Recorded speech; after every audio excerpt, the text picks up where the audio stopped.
લભતે સુદૃઢામ ભક્તિમ સર્વતોભ્યધિકામ પરામ ત્યાગે બાધક ભૂયસ્ત્વમ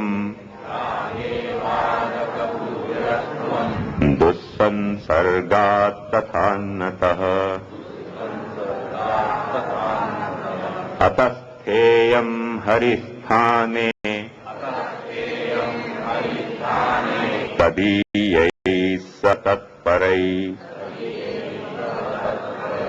અદૂરે વિપ્રકર્ષેવા યથા ચિત્તમ ન દુષ્યતિ સેવાયામ વા કથાયામ વા યસ્યા શક્તિર્દૃઢા ભવેત યાવજ્જીવં તસ્ય નાશો ન ક્વાપીતિ મતિર્મમ બાધં ભાવનાયાન્તુ નૈકાન્તે વાસયિષ્યતે હરિસ્તુ સર્વતો રક્ષામ કરિષ્યતિ ન સંશયઃ ઇત્યેવં ભગવચ્છાસ્ત્રમ ગૂઢતત્વં નિરૂપિતમ યૈતत् સમધીત તસ્યાપి સ્યાદૃઢા રતિઃ.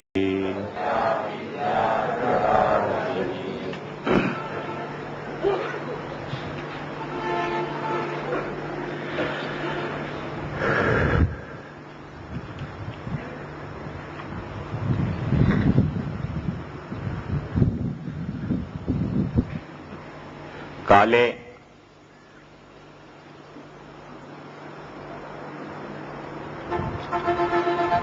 વ્યવહાર, નાટક અને લીલાનો આપણે થોડોક વિવેચન કર્યો હતો. એ વ્યવહાર, નાટક અને લીલાના અમુક ભેદોનો પણ આપણે વિચાર કર્યો હતો કાલે, કે કેટલાક વ્યવહાર સ્વાર્થ પ્રેરિત વ્યવહાર હોય છે, ત્યારે બીજા કેટલાક વ્યવહાર પરમાર્થ પ્રેરિત વ્યવહાર હોય છે. તેવી જ રીતે નાટક પણ ક્યારેક કોઈકને છેતરવા માટે હોય છે, અથવા નાટક ક્યારેક કોઈક કથાના રસને પ્રકટ કરવા માટે હોય છે. તેમજ લીલાના પણ આપણે 3 ભેદો વિચાર્યા હતા. તે પૈકી એક સૃષ્ટિ લીલા, બીજી શુદ્ધ લીલા જેને આચાર્ય ચરણ આજ્ઞા કરે છે, અને ત્રીજી ભૂતલ ઉપર અવતીર્ણ ભગવાનની લીલા.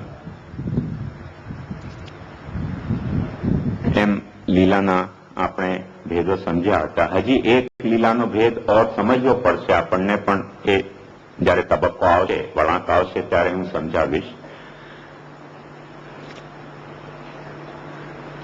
તે પહેલા એક ખુલાસો વધારે સમજી લેવો જરૂરી છે.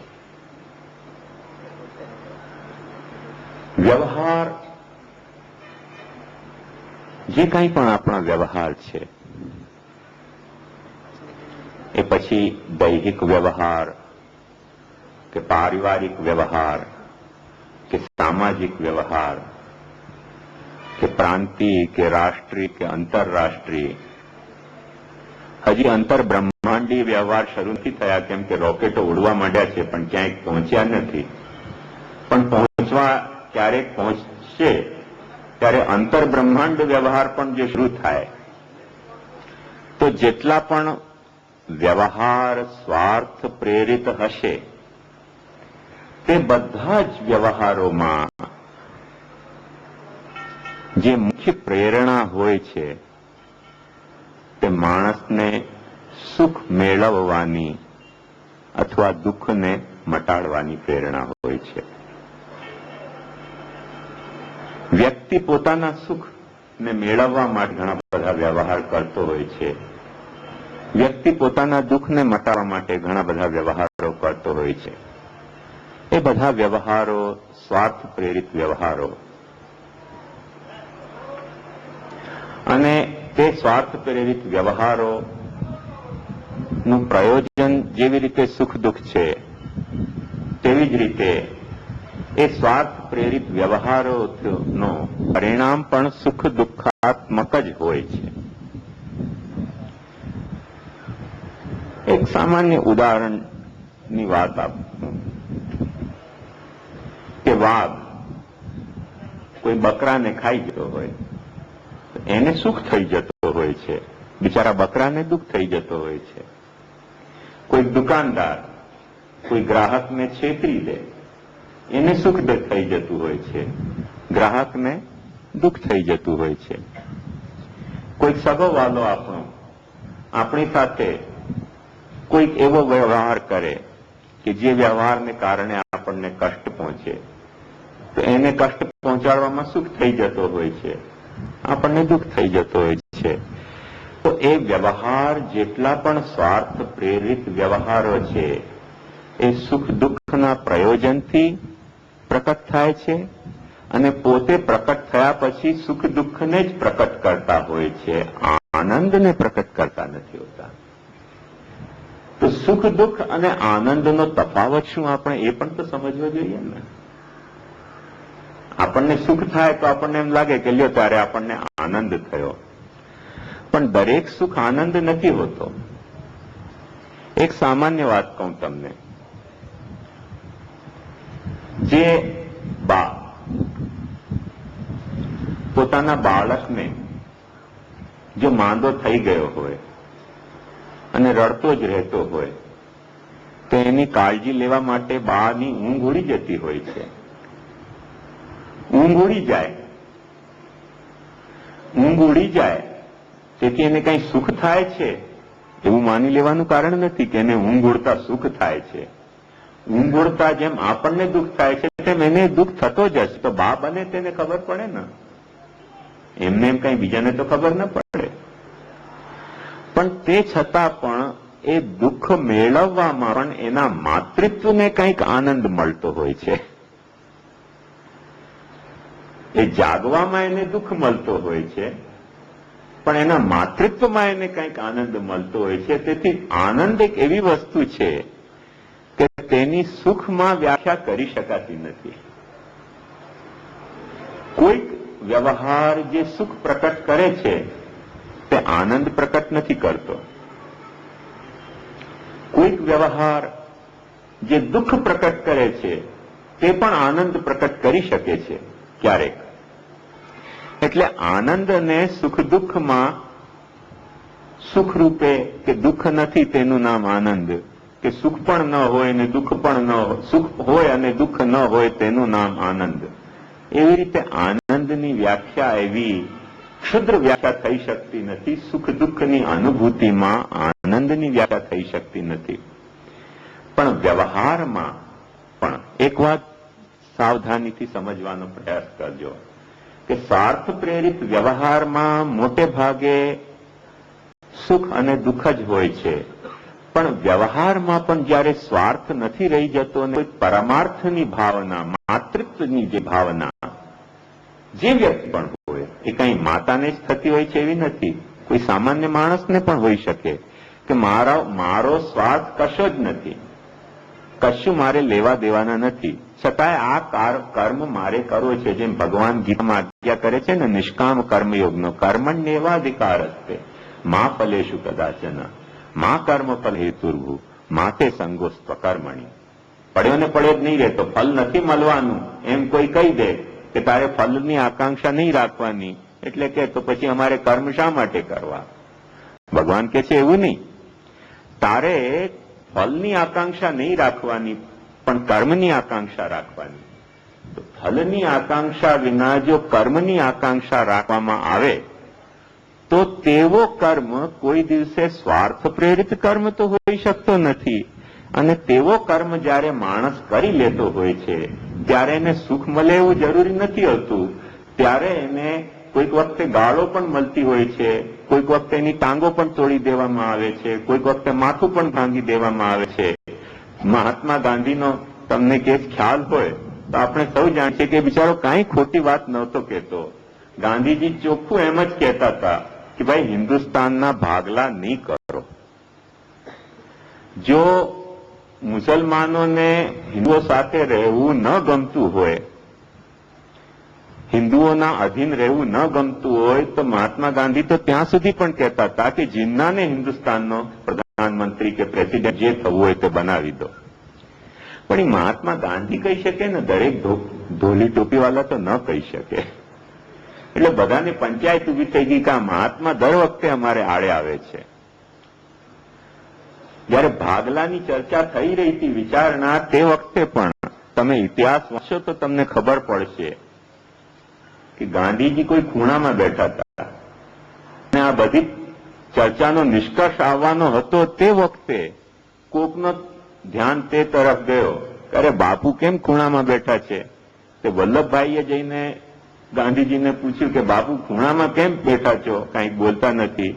ત્યારે ગાંધીજીએ એટલી જ વાત કીધી હતી કે ઝેરનું વાટકું છે, પીવું હોય તો પીઓ. કેમ કે બધા જ સાથીદારો ભાગલા કરીને અને લીડરશીપ માંગતા હોય, પછી ક્યાં કરે બિચારો મહાત્મા? નિબત કા નામ મહાત્મા ગાંધી. એટલે એમણે કીધું કે ઝેરનું વાટકું છે, પીવું હોય તો પીઓ. એ પીધો. એના ભાગલા તો કરશું જ. જિન્નાને પાકિસ્તાનનો પ્રેસિડેન્ટ થઈ જવા દો ને, અમને હિન્દુસ્તાનના પ્રેસિડેન્ટ થઈ જવા દો ને, પ્રાઇમ મિનિસ્ટર થઈ જવા દો ને. થઈ ગયા. થઈ ગયા પછીથી મુસલમાનોને હિન્દુમાં રાગ દ્વેષ થયો. કેમ કે જે હિન્દુસ્તાનના એરિયામાં, એમાં તમારા જુનાગઢ પણ સામેલ તે વખતે, જે હિન્દુસ્તાનના એરિયામાં મુસલમાનોનો રાજ્ય હતો તે મુસલમાનોને મળવા જોઈતા હતા, તો તેમાં આપણે એમ કહી દીધું કે ના, અહીંયા હિન્દુ પ્રજા વધારે છે એટલે પાકિસ્તાનને નહીં આપીએ. તો જે પ્રાંતમાં, કાશ્મીરમાં હિન્દુનો રાજ્ય હતો અને મુસલમાન પ્રજા વધારે હતી, તેમ પાકિસ્તાનને મળવું જોઈતું હતું. ત્યાં આપણે કહી દીધું ના, રાજા હિન્દુ છે ને તેથી પાકિસ્તાનને નહીં આપીએ. આવી ડબલિંગ કરો તો બંને સમાજમાં ઝઘડા થયા વિના રહે નહીં. સિદ્ધાંત એક હોવો જોઈએ ને, બે સિદ્ધાંત કેવી રીતે ચાલે? એટલે હિન્દુ ને મુસ્લિમ બંને બાંધી પડ્યા. એ આને મારે ને પેલો આને મારે ને ખૂન ખચર થઈ ગયા. હજારો લાખો કરોડો નિર્દોષ માનવીની હત્યાઓ થઈ. તે વખતે એક મોટો મુદ્દો એ આવ્યો કે પાકિસ્તાનનો જે ભાગલા પડ્યા પછી જે પૈસા મળવા જોઈએ તે આપવા કે નહીં આપવા? તે કઈ 14 કરોડ કે એટલા કંઈક રૂપિયા હતા.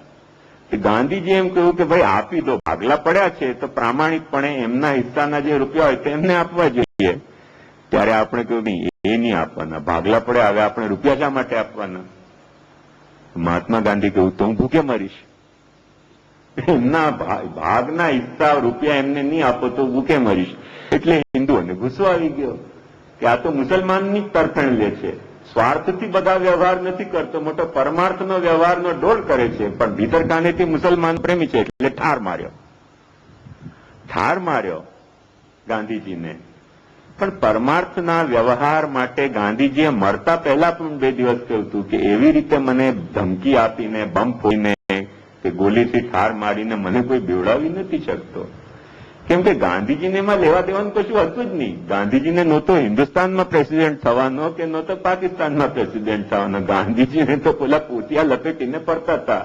ક્યારેક હરિજન કોલોનીમાં રહેવાનું હતું, ક્યારેક જ્યાં જાય ત્યાં જે કોલોનીમાં રહેવાનું હતું. એમને શું લેવા દેવાનું હતું આ ભાગલા સાથે? એ તો પહેલા જ કહેતા હતા કે ઝેરનો વાટકો છે, પીવો હોય તો પીવો.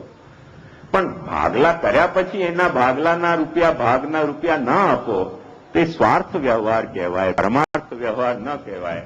એટલે ગાંધીજી મરવા માટે તૈયાર થયા. એટલે મરવા માટે તૈયાર તે કઈ ગોલી વાગી તે કઈ શું ગાંધીજીને ફૂલ જેવી લાગી હશે? કે ચંદન જેવી લાગી હશે? દુઃખ તો થયું જ હશે, દુઃખ ન થાય એવું નથી, પણ એ દુઃખમાં પણ એક જાતનો આનંદ રહેલો હોય છે જ્યારે માણસ પરમાર્થ વ્યવહાર કરતો હોય ત્યારે.